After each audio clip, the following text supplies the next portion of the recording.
Hi, everybody, and welcome. I'm Leslie with the New Mexico Small Business Development Center, and I'm pleased to present Larry Donahue and Intellectual Properties Part 2. We had Part 1 the other day, and we're excited to hear what Part 2 is all about. We want to remind everyone that if you visit nmsbdc.org, you can get the pre-recorded on-demand version of Part 1. Also, the New Mexico Small Business Development Center wants to remind all New Mexico small businesses to learn about cybersecurity risk and make sure they are taking actions to protect their data, especially against ransomware. We have 2 webinars for June coming up. We have top 10 mistakes that hackers want you to make. Then we also have coming up cybersecurity, the basics for small businesses. And we had Larry Donahue just the other day present outmaneuver cyber criminals. So watch for that on demand and protect your data. Thank you. I'll turn it over to Larry. Thank you, Leslie. I appreciate it. And thank you, everyone, for participating and listening to me drone on for an hour and over your lunch period. But I think this will be interesting. We're going to be talking about intellectual property and how to protect assets, valuable assets of your business. This is the part 2 of the series. And before I begin, I want to remind everyone that we have a lot of great COVID-19 business-related resources. We're not yet out of the pandemic. We're hoping, everybody's hoping that, we're, the light's at the end of the tunnel, but we're not there yet. If you want this presentation, you can ask an email or contact New Mexico SBDC and they will make it available to you.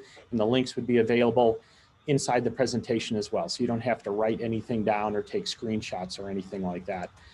With that said, do mute your audio and do a Zoom ratio setting to fit window if you have that option. And that should help you be able to read the material more easily, or hopefully it'll be a little clearer for you.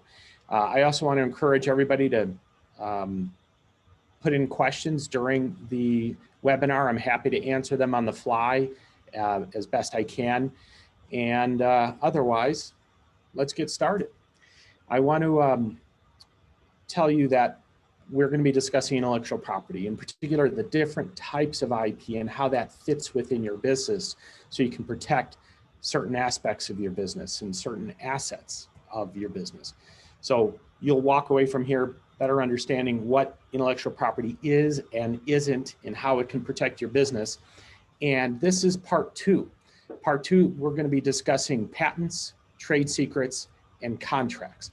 And contracts in particular, if you were to Google what is intellectual property, you're probably not going to see contracts in the list.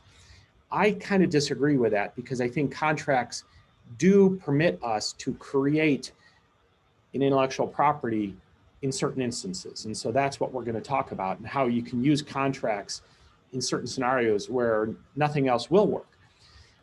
With that said, before I begin, I do need to let you know I'm a lawyer, but I'm not your lawyer. New Mexico SBDC is not a law firm and they cannot give legal advice. So you really need to view the material that I present here as general information and advice, not legal advice. And that's really important because a lot of the things that I say could take up, the things I talk about could take up an encyclopedia. And there's a lot of nuances and minor rules and issues, and I don't have time to talk about all of that. So I'm going to be talking about the general issues and concepts that in general work, but they're not always going to be correct in certain circumstances. So if you are interested in any of this stuff, I would strongly encourage you to talk to an attorney or somebody that knows these issues and can guide you appropriately. With that said, let's get started. We're on part 2. And so, but I want to do a quick refresher. I don't know if you've seen the first part or not. I'm going to assume you have, but I do want to, it's been a few days. And so I want to remind you what we discussed. And what we started with was what is an idea? What is intellectual property. And I have two sort of competing quotes on the screen here. You know, one was from the late and great Robin Williams. Basically, no matter what people tell you, words and ideas can change the world. You know, that's sort of the optimistic view of what an idea is. And then I kind of have the pessimistic view of an idea, and that is they're like elbows, everybody has one. And, you know, some ideas can be great ideas. A lot of ideas are just, you know, everybody needs an elbow, so it's useful, but it's not really the magic panacea. Was not able to figure out who the original author to that was, but I think it's, you know, it's a good quote. And the reason I bring that up is, you know, the concept of an idea is what a lot of small business owners sort of hang their hat on. And I brought up in the first part these three companies. And I tried to mention or kind of discuss what the common themes are of these three companies. And the answer isn't a great idea, I don't think. It's a lot of things that come together to make a great company. And the kind of the five things I mentioned here, you know, are brand, the contracts they have with themselves, you know, their employees, their contractors, their partners, their customers. They also have certain secrets, trade secrets. They have unique work product that they produce. For example, you know, Google has their software that does their searching and indexing algorithms, and Apple has their, you know, user interfaces, and, you know, they both have their own stores and they have inventions. So those are the intellectual capital of the company, and they have lots of them. You know, do they have one specific great idea that catapulted them to the top? I don't know. Google is a search company. They weren't the first search company, and they're not going to be the last, and then they're not the only. So it's not search that was, you know, their great idea. Maybe they have a certain ranking algorithm that's a great idea. Maybe. Apple, you know, what is their great idea? I don't know. I think they're a computer company, and they do certain things really well. And there are other computer companies, as we all know. And then, of course, FedEx. Maybe FedEx's great idea was shipping everything to a centralized location and then sending it, you know, from that centralized location. If I'm remembering correctly, that was a thesis, like a master's thesis, if I'm remembering, maybe a PhD thesis. I should have looked it up. We can all do that easily enough. But I believe they received a very low grade on it. And so they went and started a company, which ended up being a, you know, Fortune 500 company. Anywho, the point is, you know, if you got a great idea, that's wonderful. That does not in of itself make a great company. What makes a great company are these other pieces and aspects that we often overlook as a business owner. And so that is what, you know, the idea concept, I'm trying to push you away from that. You know, I'm trying to push you on thinking about the other aspects and assets of your business. So that implies, or that relates to, what can be protected. And I have that listed here on this slide. Specifically, we have the top four, which are your typical intellectual property things, you know, trademarks, copyrights, which we discussed in part one. And now we're going to talk about patents and trade secrets. And what's nice about these four are, they are actual things in law that you can enforce against the rest of the world. You don't need to have a relationship with somebody to prevent them from copying your material, your copyrighted works. Likewise, you don't need to have a relationship with somebody to prevent them from using your trade secret information. Now, contrast that to contracts. And contracts, it's not something you can enforce against the rest of the world. And I'll go into more detail on this, but you can certainly enforce it against third parties that have a privity of contract. And I'll explain what that means in a few minutes. So in this part two, we're going to now jump into patents, trade secrets, and contracts, and how that helps you protect your intellectual property assets of your company. So let's first discuss patents. Now, I think everybody's heard of a patent. What's interesting about patents is they're pretty hard to get, and they're really hard to keep, and they're expensive. And so a lot of people like to focus on patents, but I think it's important to understand what they are and how they apply. So with that, we have the definition of a patent here and what it does. It's a legal device that will protect a unique, novel, and non-obvious invention. So what is a non-obvious invention? Well, you got to look to the experts. And so let's say you have a new gasoline engine. Well, what would be non-obvious to car manufacturers and engineers in the auto industry? That's what we'd look at. So it's a pretty darn high bar to, to surpass. There are three types of patents, and the first one is what most people are used to or think about. And that's what's called the utility patent. And if you are awarded a utility patent, you will have 20 years of protection. And I'll explain what kind of protection in a minute. But there are two other types of patents that are available, although they're much rare and they're more specialized. One is a design patent. And a design patent is an ornamental or aesthetic thing that is attached to some sort of device usually, or some sort of material. It cannot be functional. It's just a cool looking design that people happen to like, or you think you want to protect and prevent other people from using. If you get a design patent, there's 14-year protection on that.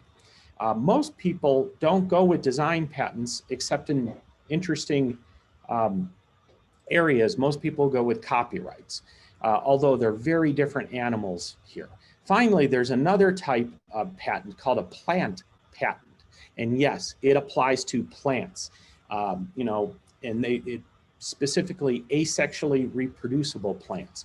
And now we're talking about, genetic material and very esoteric type stuff that I would doubt most people here would be interested in. However, there have been recent changes in New Mexico law that I really can't get into on this particular session, but there are, people that might be producing certain types of, plants that they might be interested in this.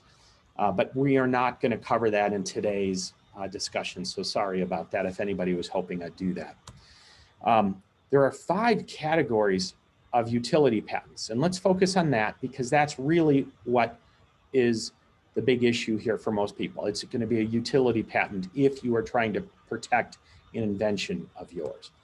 Those categories fall in what I've listed here: a process, a machine, a manufacturer, a composition of matter, or an improvement to an existing idea.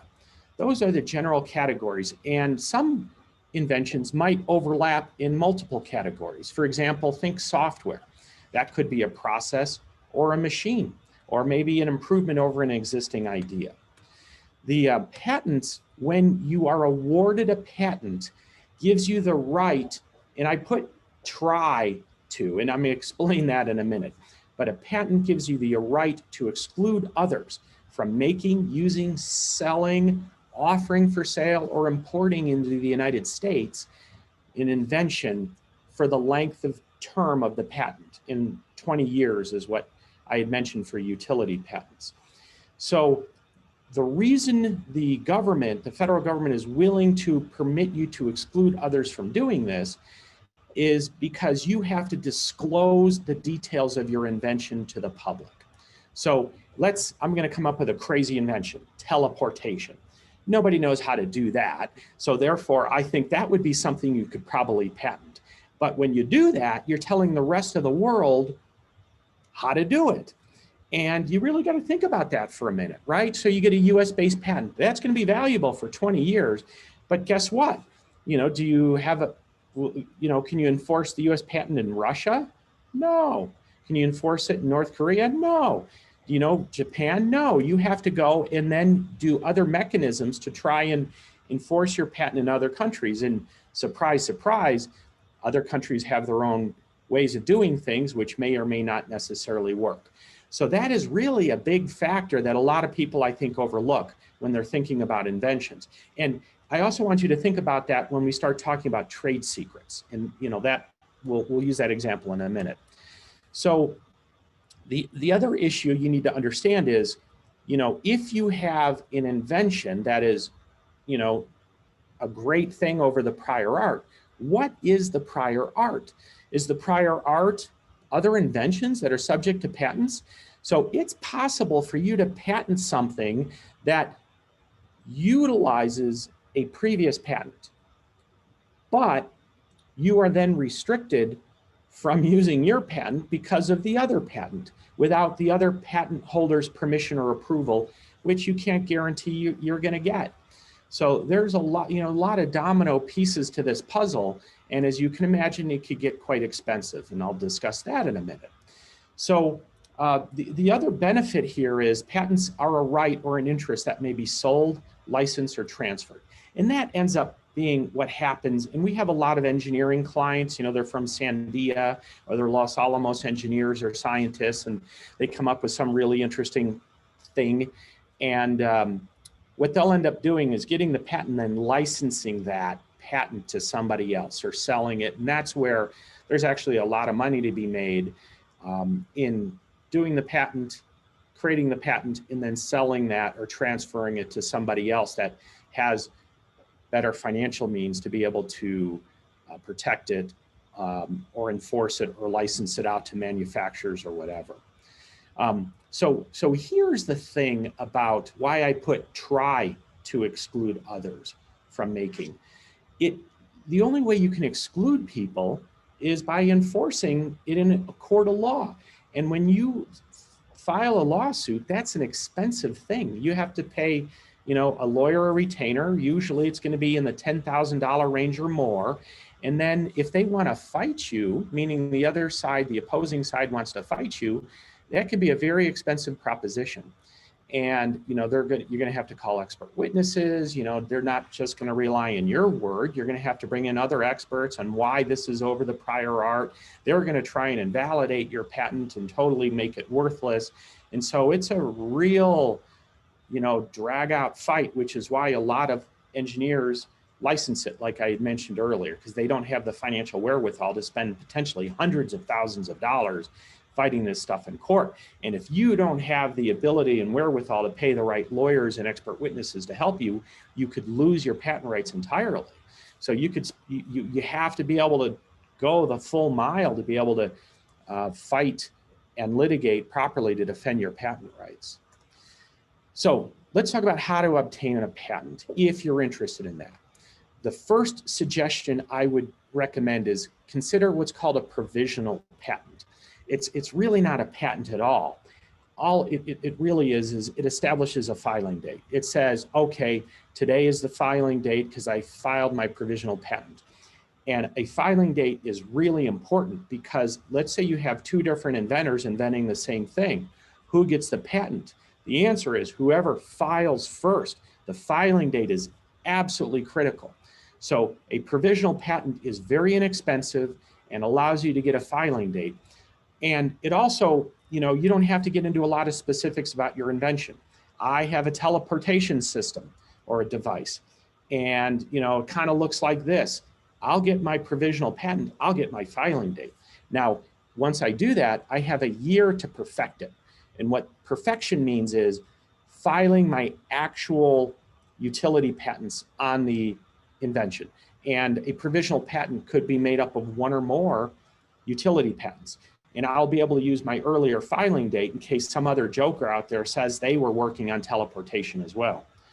So once you file that provisional patent, and again, it's optional. You don't have to do the provisional patent, but I'd strongly encourage you to do that. Once you do that, then you need to do what's called a prior art search. And it's crazy. I mean, I'm talking about like 4 inches thick of material sometimes, patents, manufacturing documents, chemical documents, depending on the type of invention you have. And it's not for the faint of heart. And you really need a really good expert, somebody that knows what they're doing to do that, number one, and then two, to review it and determine whether any of that prior art applies to your invention, number one, and then two, is your invention non-obvious over that prior art? Not an easy thing to figure out sometimes. But let's say you get through your prior art search you have to evaluate that prior art in light of your invention and figure out what the patentable claims are. So if, let's say let's say we're talking about glasses that have, augmented reality. So displays images and overlays those. I'm sure there's a couple of patents on those, but I'm not going, the prior art, yeah, I have glasses here, so I'm not going to be able to claim the glasses themselves, just the augmented reality components of those glasses. Then finally, I would create and file one or more patents based on my invention. And I got to tell you, the process is expensive and time consuming. $6,000 at the absolute minimum. In there, you're probably dealing with a patent mill, paralegals versus lawyers. And so they're not going to do a great job for you, in my opinion. The better lawyers, you want a lawyer that, ideally has a background in your particular invention. For me, I'm an electrical engineer and a computer scientist. So I would be really good if you had a software patent or, some sort of electrical invention. And I'm going to be a terrible lawyer if you are dealing with like chemicals or chemical engineering or aerospace, weapons, things of that nature. So you want to find just not the right lawyer, but you want to find, a good lawyer. You want to find a good lawyer who has the technical training and background that is the subject matter of your invention. So the final thing I want to mention, after you go through all of this, most patents end up being invalidated in court with infringement actions. So while patents can be very valuable, a lot of people end up spending a lot of money and fighting and telling the rest of the world, right? Because we got to make public what our invention is, only then to find that their patent is ultimately invalidated because, a judge says it's not unique and non-obvious over the prior art. So, I'm not trying to, it sounds like I'm really, putting down patents. I kind of am for the normal person. If you're an engineer or scientist with some great inventions, by all means, patents are a great way to protect those things. Otherwise, it feels to me like you're throwing money at something that might ultimately not bear any fruit for you. So let's then talk about trade secrets. So let's go with, the teleportation device again. I have to weigh, do I want to make, does that 20 years matter a lot to me? Number one, how much can I get accomplished within those 20 years? And, the rest of the world's going to know how to do this. So a trade secret lasts for as long as it's a secret. If I can keep my teleportation device secret for 100 years, I could benefit from that for 100 years, assuming I should live so long. And guess what? The Russians and the Japanese and the Chinese won't know how that device is built if I'm able to protect it and keep it a secret. So trade secrets, I always tell people, are really a great option for inventions that are truly unique and non-obvious. And a lot of times the inventors I talk to say, well, they could probably figure it out. Well, then you just argued against it being non-obvious. So is it non-obvious or not? And if it's not non-obvious, then you're going to be throwing your money away, I think, trying to go after the patent. Anyway, so what is a trade secret? Well, a trade secret is information. Information. That's simple. It could be a formula, a pattern, a recipe, some software, a device, a process, a method, how you do things. That's what a trade secret is, but that's not enough. Not only is it information, you need more. It has to be economically valuable, important to your business. Even if you can't put a dollar figure on it, it still needs to be valuable to the business. It also has to not be generally known, right? Otherwise, it's not a secret. It cannot be readily ascertained by proper means. What is proper means? Well, let's say you were publicly displaying something and it's just obvious from looking at it how it works. Well, that is not a secret. So proper means would be me just simply watching or visualizing what it is you're doing. Improper means would be not proper, right? It'd be something maybe illegal, maybe involving theft or deception or fraud. That would be an improper means. And, you know, if somebody stole your secrets and made them public through improper means, you still have your trade secret. Well, against the wrongdoer, you lose your trade secret after that. That's a whole nother issue. But finally, you have to use reasonable efforts to maintain the secrecy of the trade secret. You can't just say randomly, it's a trade secret, and not, not try to keep it secret. You have to be able to show and prove we've been trying to keep it a secret in order for us to enforce a trade secret. So let me give you some examples of real world trade secrets that are probably important to you in your business. Recipes and formulas. Do you, produce scented candles that rely on, a unique recipe? Are you an e-cig company that gives fluids to e-cig users? Those recipes, those fluids could be potentially something that could be considered trade secret. Company processes and workflows.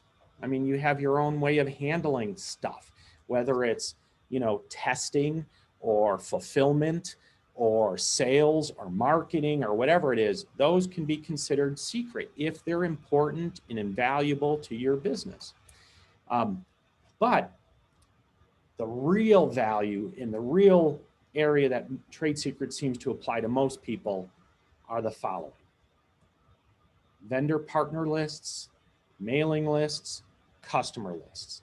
This is where I see time and time again, whether you're a spa, a salon, a dog groomer, a baker, a landscaper, you care about your customer lists. And what you don't want to have happen is somebody close to you, an employee, a contractor, stealing that information. So let's talk about how you obtain a trade secret. No registration. If you have sensitive information, boom, you have a trade secret. It's that easy. It costs zero. There's no filing fees. There's no nothing. You have it simply by the fact you have information that's economically valuable, that's secret, and that can't be figured out by a reasonable means or a proper means. You just have it. You need to treat it, though, as an actual secret. And if you're not doing that, you can lose your trade secret status. What's great about trade secrets is it gives you the ability to go after not just the thief, i.e. an ex-employee or contractor, but it gives you the ability to go after those who are using the trade secret information. So, for instance, the new employer of the ex-employee. And I can't tell you how often this happens. I've had, I don't know, 4 dozen clients in the past couple of years where they had an employee that they trained, they used, they made the materials, whatever it was, and then they literally go across the street and open up a new candle store or a new e-cig fluid company. And guess what? Using the same flavors or colors or scents and whatever it is. I've also had a lot of issues with employees leaving and stealing the customer list. And I see this a lot in the spa and salon and waxing industry. It's ridiculous. So you'll have, some employee come in and work 3-6 months and think every employee that they worked on is their customer, not their employer's customer. And then when they leave, they don't take just the customer list of the people that they worked on. They take the customer list of the entire company, and then they go and send out new flyers. I've had it so bad. I can't tell you names, I'm sorry, but we had an issue, and it wasn't involving a spa or salon. It was involving a cheerleading thing. And one of the coaches literally left the organization and stole the customer list and then sent out to everybody, "We've moved." So they didn't just steal the customer list, they tried to steal the business. They named the business the same. They tried to do everything and just say, "We moved, come over here." Outrageous. But it cost money to fight that. And so we had to do that. It was ridiculous. So what I want to mention here is it's really important to maintain the secrecy of this stuff. So how do you maintain the secrecy of your customer list? Well, I think you're already doing it, right? You're not making your customer list publicly available. Just because you might have a couple of customers listed on your website or, giving you a favorable review on Google or Facebook or something isn't publicly making your customer list available. But you need to maintain reasonable efforts to keep it secrecy. And, what does that mean? Well, keep it locked up or behind a password. Don't let everybody have access to the customer list. Maybe it should be on a need-to-know basis, for example. You want to, if you have recipes, put it in a locked filing cabinet. Why would you have receptionists, for example, or janitors or somebody that would be looking at recipes, right? They shouldn't have access to that information. Important information, it would be good if you can put confidential and trade secret, do not distribute. Label it. Put that on the top of your file, of your filing cabinet. If it's an electronic document, put it on the footer next to the page numbers, for instance. Put it on every page. Almost like you see page 15 for us down on the bottom right. If I really cared about this, I'd put confidential and trade secret, do not distribute on the left side of this footer. So it would show up on every page. That's what I would do for an internal presentation, for example, and you should do the same thing. You need to also train your folks a little bit on how to use and maintain the secrecy. This should be something that you do regularly, and if people are going to abuse or not lock things up and put things away, you need to write them up. You need to make sure that it's something you're enforcing and you're trying to protect. Finally, it's funny, when I've been a lawyer almost 30 years. I told you I'm an electrical engineer. I know intellectual property very well. And I told you about a couple of examples of trade secret problems with my clients. And when I go and threaten the other side, sure enough, they lawyer up. And I can't tell you, like 9 times out of 10, they hire a lawyer that has no understanding about trade secrets whatsoever. And 9 times out of 10, those lawyers tell me, well, there's no contract that says it's a trade secret, so it's not a trade secret. And, it's like, okay, this is going to be one of those. Because when I got to debate a moronic statement like that, it costs my client time and money as well. And, they're going to want to fight over this, and it's ridiculous. They shouldn't fight. They shouldn't do what they're not supposed to do, and they shouldn't be using stolen information.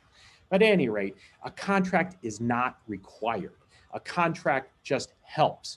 It helps to show that we're asking people to treat this as confidential and trade secret information. You don't have to have a contract with everybody that has trade secret information in it, but it's helpful. So if you have that ability to put a contract in place for your employees or contractors or others that are going to have access to your trade secret information, then please do so. Now, there is one exception to that. If you want to use the federal trade secret law, then yes, you do have to have a contract in place. The trade secret law at the federal level requires that.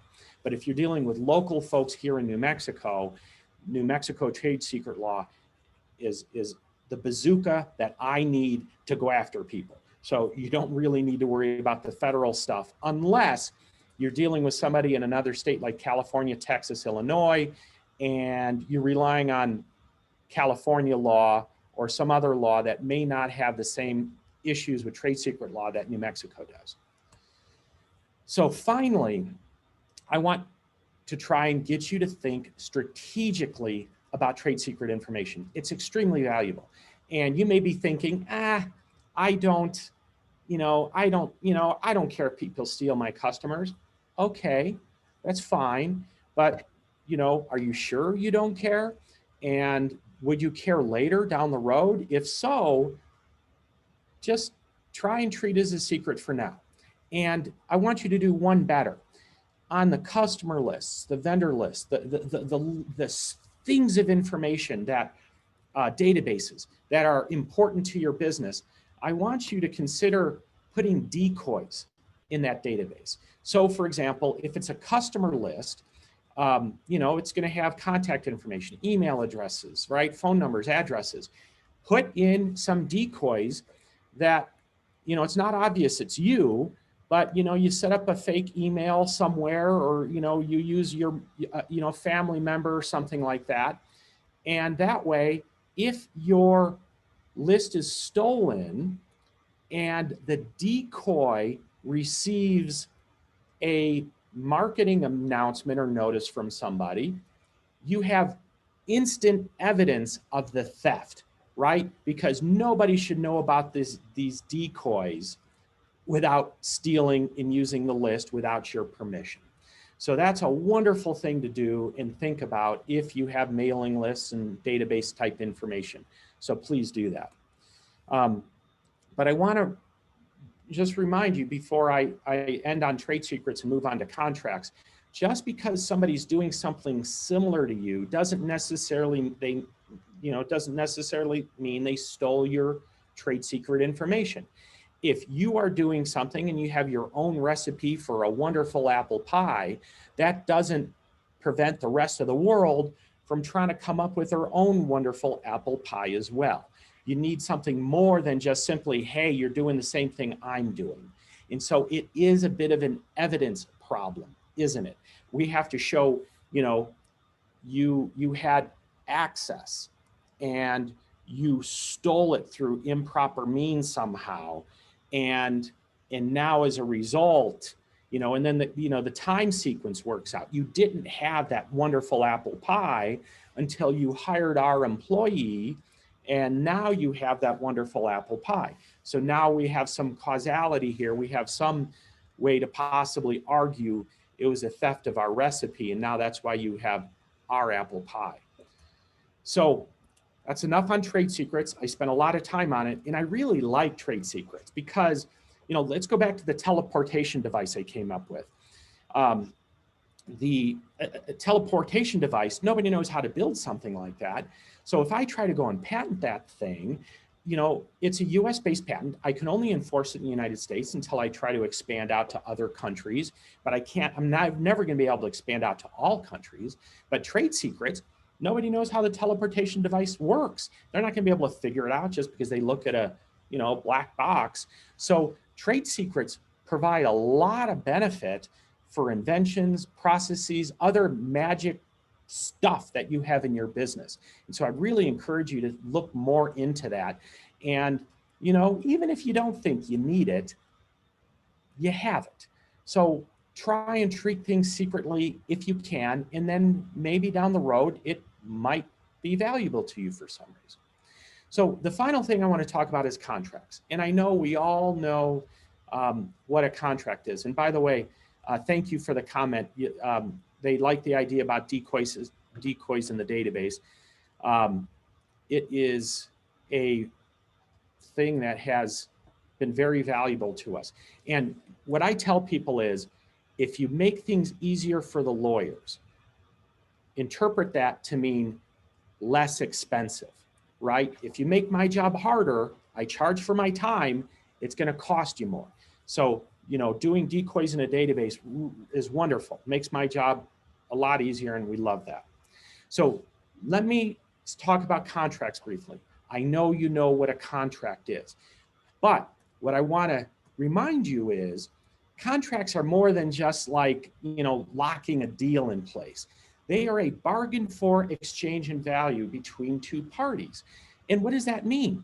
If you want to be called Daffy Duck, well, I wouldn't recommend that. I would imagine Warner Brothers would probably have a problem with that. If you want to be called, Queen or King, Emperor or Empress, you can enforce that if the other party is willing to sign a contract to that.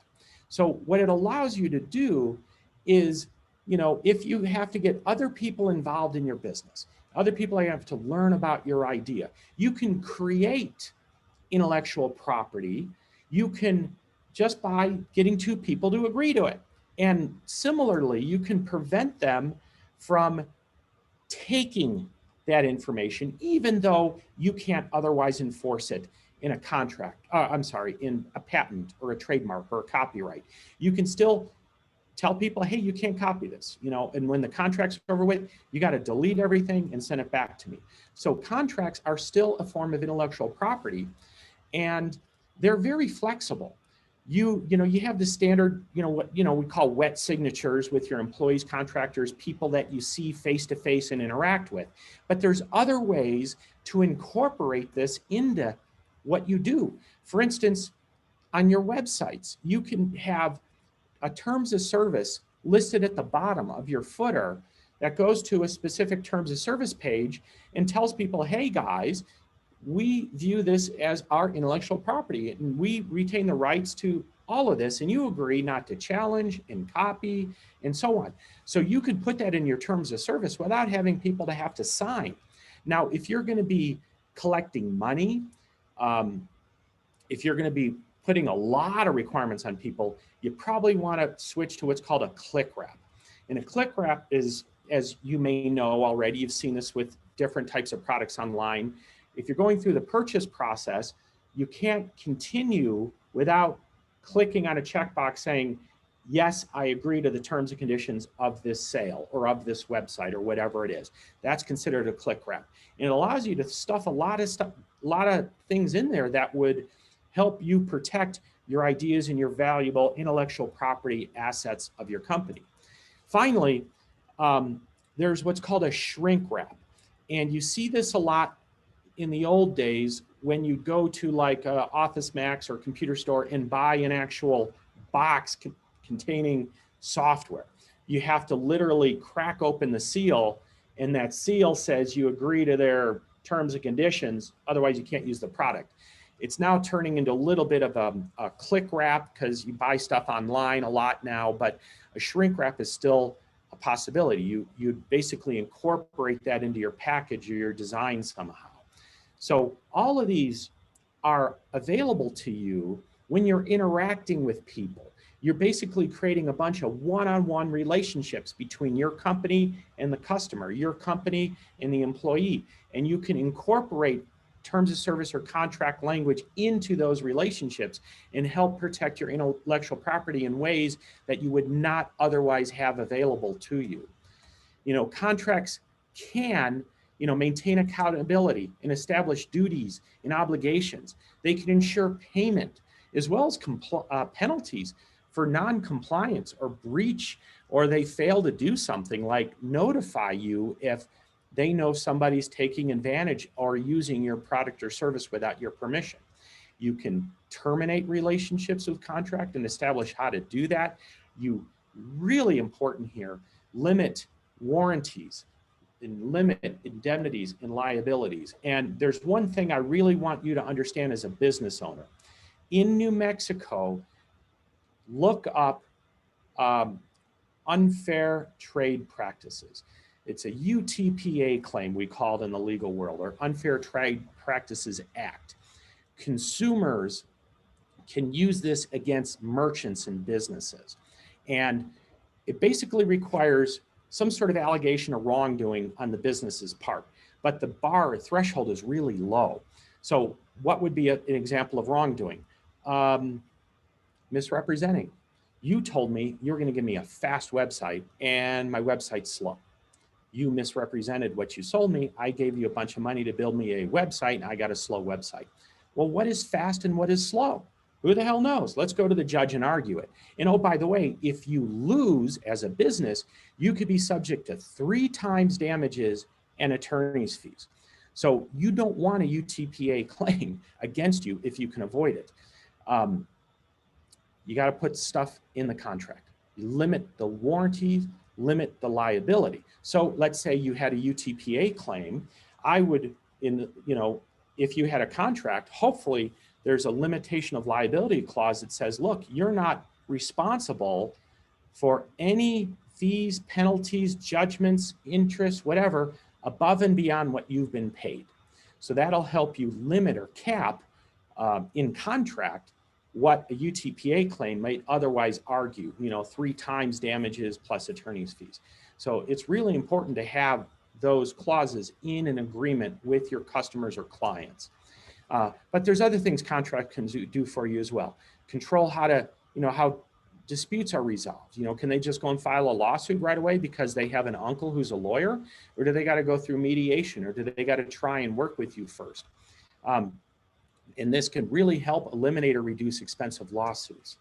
Other clauses to consider would be confidentiality, non-compete, non-solicitation, and then the trade secret language I mentioned earlier. Now, you may have read about non-competition in that it's not enforceable. That's not true.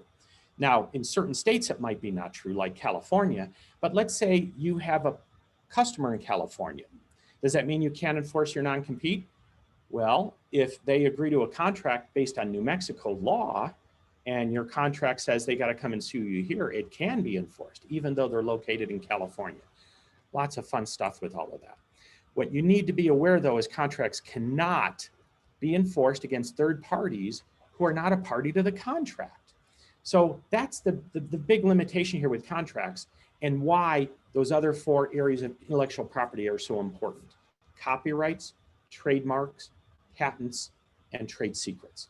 So if you can use one of those 4 with some of your stuff in business, you certainly want to do that.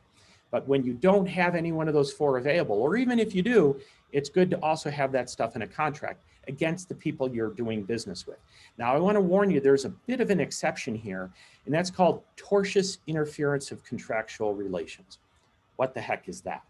Well, if I know you have a contract with an employee, and I go and I hire that employee away and breaches your employment contract, and it causes you harm and damage, you have a cause of action against me, even though I don't have a relationship with you at all. That would be tortious interference of contractual relations. Now, you can't enforce the employee contract against me, but you can certainly come after me for the damages associated with your employee's breach of the contract. And an employee contract isn't a great example. A better example would be a customer of yours. If I know you have a client or customer contract, and I purposely go and convince that individual to breach your contract. Now there's some issues with that, right? If I just have a better price and the customer on their own free will decides to go and terminate their services with you, well, then there's probably not a lot you can do. But if you can show that I knew about the contract and I purposely manipulated events to get the customer to terminate the contract with you, then yes, you might have a tortious interference, a contractual relation claim against me. The other thing you need to be aware of is contracts cannot be overridden by verbal promises. And let me give you an example here, because it's so important and it just angers me to no end. I love when Larry the lawyer purchases something, and then the sales guy or gal on the other side of the table pushes a contract over to me and then starts telling me what's in the contract. I'm like, look, no offense, please shut the hell up for 5 minutes and let me read this thing, because the words out of that person's mouth are absolutely meaningless. They don't mean a thing. And we've had instances where the person saying things have actually lied and been wrong about what was in the contract they were trying to get somebody to sign. So you don't want to rely on verbal promises, oral statements at all when you have a written document. And you need to be aware of that when you have the contract, as well as when you're signing contracts with somebody else. Finally, you need to be aware that contracts cannot be perpetual. If you have, you say in perpetuity. Now, when I say that, we lawyers do use the word in perpetuity, but we don't use it as a term to control the length of a contract. What we'll do is some trickery. We'll say the contract is for 1 year and it automatically renews every year unless a party issues notice within 30 days, for example. So what that's called is an evergreen clause. It's a 1-year contract. I can create a 3-year contract. I can even create a 99-year contract in certain circumstances, like a land lease you may have heard about. But it can't be perpetual. Otherwise, it's automatically void. So be careful about that. Finally, I'm just going to quickly run through some other popular and useful clauses because we're talking about contracts. Confidentiality, always, you know, don't let people just talk about the deal with your business or pricing or anything like that. Confidentiality is a great clause, and it's great to have people return materials if the contract's terminated. Employees, contractors, vendors, partners. Non-competition. Now, what you need to know for individuals for employment, it has to be reasonably tailored in time and geographic scope. If you have 10 years for a hamburger flipper in the entire state of New Mexico, that's probably not going to work. If you had 10 years for a very highly specialized PhD scientist in neurology, that might work. So it kind of depends on the sophistication of the individual and what they do and a couple of other factors. So don't be overwhelming with this. And if you have, you know, like low wage, low skilled workers, you have a really hard time with that.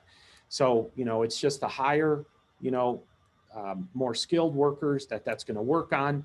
And then I've seen stuff apply from anywhere from about 3 to 10 radius miles within a city to statewide, depending on certain types of jobs or positions.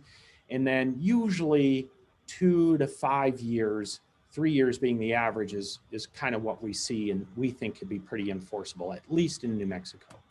Non-solicitation, there's no limitations on this, but what is non-solicitation? If I'm going to hire you to help me with my company, I don't want you soliciting my customers, my employees, my partners, my vendors. You need to keep your hands off of them because you wouldn't have known about them except from coming to me. That's what non-solicitation is. And there's no limits on that. That's a really good clause to be thinking about in contracts. We talked about trade secrets, and it's necessary if you need to take care of the federal level for trade secrets. Finally, I talked a little bit about limitation on liability. You really need that, you know, especially if you're a business and you're dealing with consumers, because they have that Unfair Trade Practices Act possible claim against you if they want to beat you over the head with a billy club. Limited warranty is always really good. And the problem with warranties is there are certain implied warranties. Merchantability, non-infringement, fitness for a particular use are 3 that just pop into my head immediately. There's a few others. And you want to document your actual warranty. And I had a cement surfacer company, and they had a warranty saying if there's any defects in the materials or workmanship, we'll go and redo the floor for you. That was their warranty. Seems straightforward and easy enough, right? Until they ended up doing a very expensive home in Santa Fe with a doctor who had a custom home with a faulty foundation, and the foundation was cracking. And his millimeter of epoxy on a cement isn't enough to stop the fundamental forces of Mother Nature from shifting that foundation. And sure enough, it kept cracking. After the 7th time of redoing that floor, they finally called me saying, well, what can we do? And the answer is, well, we can throw up a bunch of mud and make it more expensive to go after you, but you need to change your warranty in the following ways. And so we were able to get the problem resolved after they spent, I don't know, $8,000 in legal fees. But consider that. It's important in ways you may not even fully realize or appreciate. Finally, not finally, also I want you to think about indemnities.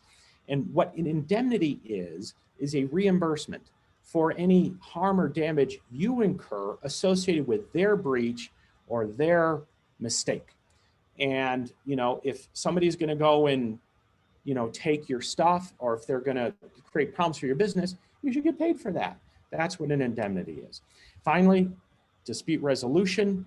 What that means is if you're going to fight about things, you're going to go to court, you better be serious. And number 1 and 2, you better win. Otherwise, you need to pay me for my fees and expenses associated with defending myself. The reason we kicked off contracts in the first place was because of intellectual property. We can define it in the contract. And then we can also say things like, you agree not to copy my stuff. You agree not to challenge my ownership and right in my crazy idea. You agree to accept all of this as is unconditionally. We can put that kind of stuff in the contract. The other thing is a right of first refusal. I always want you to think about that, especially in relationships with vendors and partners. Why? Well, let's say you have an important vendor that provides cleaning supplies. They're local. You think they do a great job. Well, what happens if they sell someday? Maybe those cleaning supplies aren't available to you anymore. So throw in a right of first refusal saying, hey, if you're ever going to sell your business, give me a right of first refusal. I want the ability to buy the business from you before you sell it. Now, not everybody's going to do that, but if you get a few people to do that that are very critical or key to your business, who knows? Maybe in a few years, you might end up owning some of the suppliers and you have yourself a really nice integrated business with a lot of different pieces. But it may be something you'll never use, but it might be nice to have the option someday. Acceptable use. Who can use what, what's permissible, what's not, depending on the type of business. If you're in the hosting business or you're providing access to technology, maybe you want to say they need to keep their passwords up to date. If they believe their account is being hacked, they need to tell you right away so you can shut things down. I mean, what would be important to you? That would go in an acceptable use piece. And then finally, I think that's the last one, I'm forgetting all the list, is notice requirements. If something important happens, the other side should have some notice responsibilities. They should tell you, if they're going to sell, if they're not going to be able to deliver, what is important to your business to help you reduce your risks and your costs associated with a change in circumstance. You can put those in notice requirements. Oh, there was one more. I forgot. Insurance requirements. Do you want people to be insured for some reason? Are they walking on your premises? Are they doing things that are critical to your business? Are they going to be handling your assets? Maybe they should be insured so that if there's a problem, a theft, a fire, destruction, somebody gets hurt, that their insurance will pay for it, not you or your business. So finally, we got a couple of minutes left, but I mentioned the e-cig recipes, and I did mention the customer list. I can go in more detail, but I'm going to stop talking for a minute and see if there's any questions from anybody. We don't have any questions right now, but of course, I always put Estefanita Rawlings on the spot because she is the director of one of our programs. So I'm going to allow her to talk. I don't know if she even knows that I'm going to do this, but Estefanita, are you available? Can you hear me? Yes, I can. Can you tell us a little bit about your program? Okay, we're here at the Technology Commercialization Accelerator. And our goal is to help people with their ideas. And we go over trade secret, not so much trade secrets, but patents and copyrights. And what's the other one? Let's see, patents, trademarks, copyrights, and trade secrets. We didn't have Contracts 101 in it, but that was very interesting, Larry. Thank you. We offer you some free consultation on any of your ideas, and we expose you and try to educate you before you start working with your lawyers, because you would like to know some information before it costs you a whole bunch to learn all that information. So we just expose you to the USPTO for patents and trademarks and patent searching and trademark searching. And we will be doing a presentation on June 29th at 10 o'clock. And we're talking about cybersecurity and protecting your small business. And thank you. Thank you, Steffi. The reason why I always put Steffi on the spot is that SBDC has so many resources available for you. And if you want Steffi's information, I will be glad to send it to you. I don't know if we have any other questions, but I want to remind everyone that we have no cost confidential counseling available. And again, Larry covers a lot of information. He makes you go out and do your homework. So we are going to have the on-demand pre-recorded version. So you can go back and pick up all those little nuances and things pieces of information that he gave everybody. And you can review it at your leisure. So Larry, last words before we pop off. Oh, a question came in also. Oh, thank you, Steffi. No, I appreciate everybody's time, and I hope you know a little bit more about IP. And I apologize, I didn't mention Steffi's organization earlier. I think it's a great opportunity to get some really, great advice, and without spending a fortune on us lawyers, and then they're going to put you in the right direction. The other thing I want to warn you about is there's so much misinformation on the internet. It's insane. So, you're going to get good, valuable information from the lawyers or from, Steffi's organization. So please take advantage of that. Thanks, guys. I appreciate it. Have a great rest of your day. See you next time. Thank you.